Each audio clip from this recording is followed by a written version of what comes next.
आज हम आपको उस एक्ट्रेस की कहानी बताएंगे जिन्होंने अपने जीवन काल में बुलंदियां नाप ली थीं, पर उनका घरेलू जीवन सदा दुख भरा रहा। आज मैं ऋषिता लाई हूँ कहानी अनीता गुहा जी की, आपके अपने चैनल हिंदी रेडियो पर। दोस्तों, इंसान का नसीब उसे क्या क्या दौर नहीं दिखाता, और अनीता गुहा खुद इसका उदाहरण है।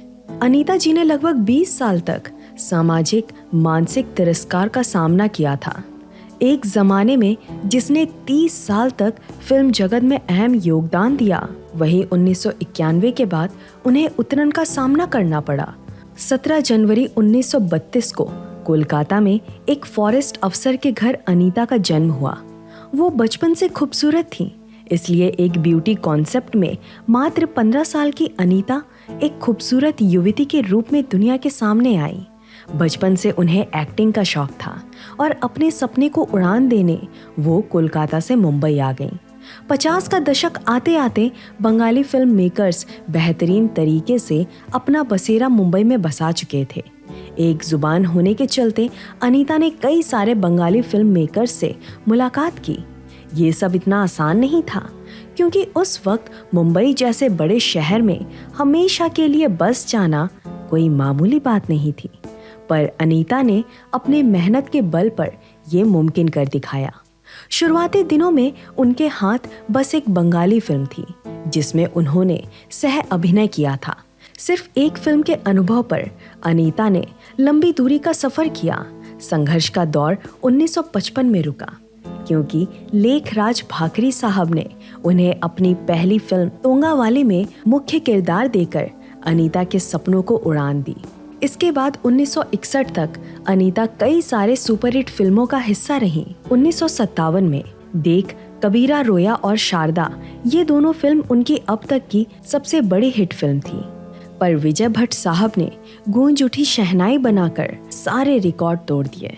इस फिल्म के लिए अनीता को पहला film fair best supporting actress award के लिए नॉमिनेशन मिला। पर 1960 के बाद अनीता के जीवन में कुछ ऐसा होने वाला था जिसकी दूर दूर तक कोई गुंजाइश नहीं थी। दरअसल 1961 में बाबू भाई मिस्त्री साहब ने संपूर्ण रामायण फिल्म बनाई, जिसमें अनीता ने सीता का किरदार निभाया था। और इस रोल के बाद अनीता को हमेशा माइथोलॉजिकल और ऐतिहासिक फिल्में मिलते रहे। ऐतिहासिक फिल्मों का सिलसिला उनके आखिरी फिल्मों तक चलता रहा। पर इसी दौरान अनीता की दोस्ती माला सिन्हा और हेलेन से भी हुई, जो आगे चलकर उनकी अच्छी दोस्त भी बनी।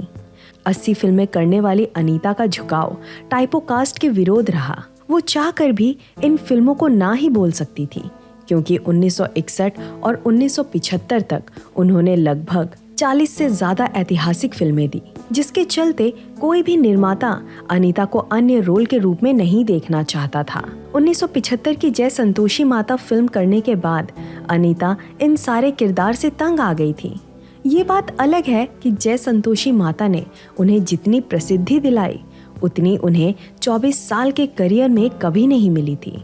1975 का वो साल शोले और संतोषी माता फिल्म के आपसी टकराव के लिए आज भी जाना जाता है।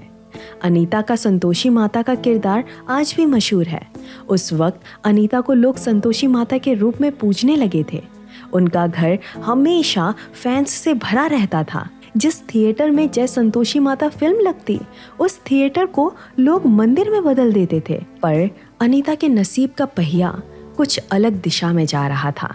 पता नहीं क्यों, पर वो इस तरह टाइपोकास्ट बने रहने से चिढ़ने लगी थी। और इतनी बड़ी सुपरहिट फिल्म देने के बाद उन्होंने फैसला लिया कि वो ऐसे किरदार नहीं अपनाएंगी।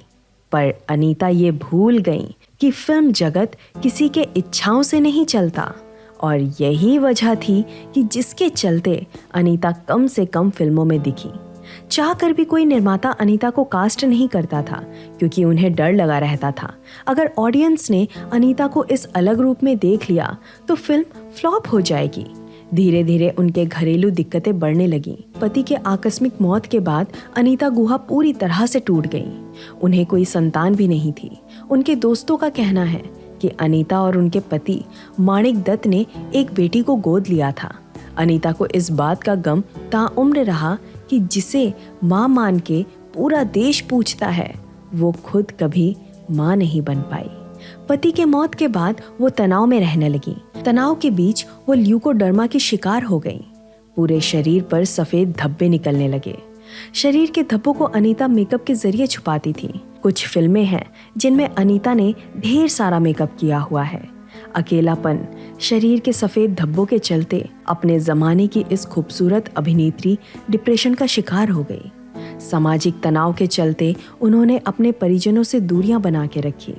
अपने परिवार को अनीता ने कहा, जब भी मैं मर जाऊं तब मेरे चेहरे के सफेद धब्बों को मेकअप से छुपाकर मेरा अंतिम संस्कार करना।